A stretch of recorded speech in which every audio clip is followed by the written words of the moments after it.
नमस्कार दोस्तों, कैसे हैं आप सभी? आज हम पितृपक्ष और उसमें होने वाले श्राद्ध के बारे में जानेंगे।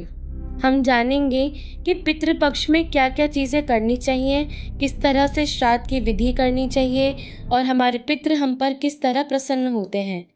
तो दोस्तों, हर साल ये अवधि पितरों की पूजा में समर्पित होती है।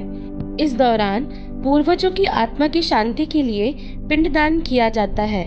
इससे पितृ प्रसन्न होते हैं। शास्त्रों के मुताबिक ऐसा माना जाता है कि श्राद्ध के दिनों में पूर्वज धरती पर आते हैं। ऐसे में उनका श्राद्ध करने से और उनको याद करने से वह खूब प्रसन्न होकर अपना आशीर्वाद बरसाते हैं।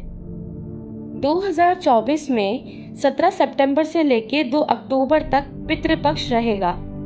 तो इस पितृपक्ष के दौरान आइए हम जानते हैं कि किस तरह से हम श्राद्ध की विधि करेंगे और कैसे हम हमारे पितरों को प्रसन्न करेंगे, जिससे वो अपना पूरा आशीर्वाद हम पे बरसाएं। ऐसी ही वीडियोस के साथ बने रहने के लिए आप इस चैनल को सब्सक्राइब, शेयर और कमेंट करना ना भूलें। तो आइए अब हम चलते हैं श्राद्ध की विधि की तरफ।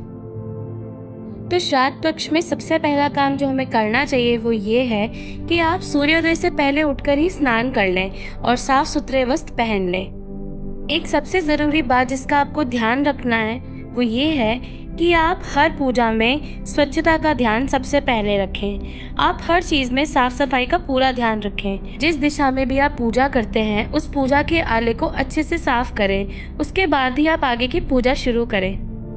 आइए अब जानते हैं कि पितरों की भोग की थाली में क्या क्या होना चाहिए। आप भोग में बहुत तरीके की चीजें बना सकते हैं। आप जिनका भी श्राद्ध कर रहे हैं उनकी पसंद की चीजें आप बना सकते हैं, पर ऐसी 2 चीजें जिनका आपको अपने भोग में खास ख्याल रखना है, जिसके बिना भोग की थाली अधूरी मानी जाती है। आइए उस बारे में जानते हैं कि कौन सी हैं वो 2 चीजें। आपकी खाने की थाली में कोई भी एक चीज़ उड़द की दाल की होनी चाहिए। जैसे उड़द की दाल की कचौरी आप ले सकते हैं या फिर आप इमरती भी रख सकते हैं। दूसरी चीज़ होती है चुरमू। चुरमू एक प्रकार का सलाद होता है जो मूली, गाजर, हरी मिर्च और आप इसमें नींबू भी ऐड कर सकते हैं। इन्हीं सब चीज़ों को कद्दूकस करके बनता है। तो ये वो 2 चीज़ें हैं जो खाने की थाली में आपको बिल्कुल नहीं भूलनी है।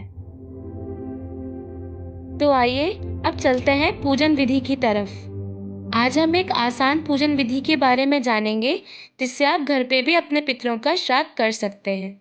इसके लिए आप एक चौकी लें और उस पर साफ कपड़ा बिछा लें। फिर अपने पूर्वजों की तस्वीर उस पर रख लें और अगरबत्ती या धूप जलाकर उनकी पूजा करें। उन्हें गंगा जल से या एक साधारण जल से छींटे दें। फिर रोली चावल से उनकी पूजा करें, फूल माला चढ़ाएं। इसके बाद पितरों का आवाहन करने के लिए और उन्हें भोग लगाने के लिए कंडा किया जाता है। इसके लिए आप एक गाय का कंडा लें और उस कंडे को गैस पर अच्छे से गर्म कर लें। उसके बाद उस कंडे को एक साफ मिट्टी के झारे में रख लीजिए या फिर एक छोटी प्लेट में रख लीजिए। अपने पितरों की तस्वीर के सामने ही उस कंडे को रखिएगा। इसके बाद उस कंडे की भी पूजा कीजिएगा। उस पर जल छिड़किएगा, रोली चावल से उसकी पूजा कीजिएगा। उसके बाद आप कपूर, घी, लौंग ये सब चीज़ें चढ़ाकर उसे प्रज्वलित कर लीजिए। प्रज्वलित कर लेने के बाद हाथ जोड़कर अपने पितरों का आवाहन कीजिए। उसके बाद आपने जो भोग की थाली बनाई है उसमें से सभी चीज़ें लेकर थोड़ा थोड़ा कौरा बना लीजिए। ऐसे 5 कौरे बना के उस प्रज्वलित अग्नि में चढ़ाइए।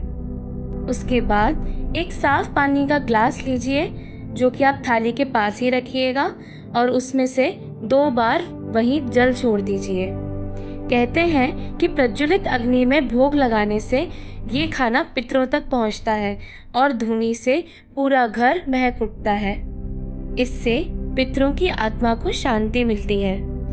कई लोग इस विधि को बिना कंडा किए भी करते हैं, जैसे पितरों की तस्वीर के सामने सीधा भोग ही लगा देते हैं। तो आप जैसा चाहें आप वैसा कर सकते हैं। इसके बाद आप अपने पितरों की आत्मा की शांति के लिए इन 3 मंत्रों में से किसी एक का भी पाठ कर सकते हैं।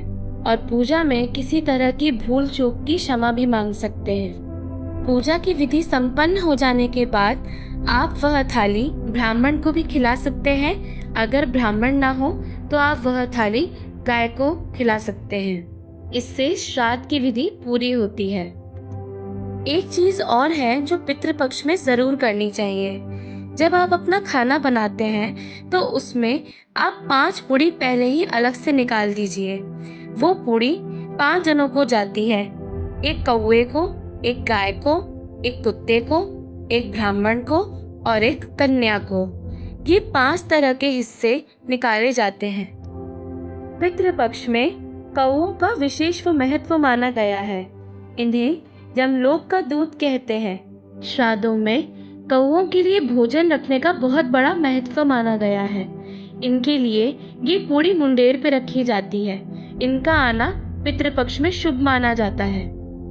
कौओं को भोजन खिलाने से न केवल पुण्य मिलता है बल्कि पितरों की आत्मा को शांति भी मिलती है।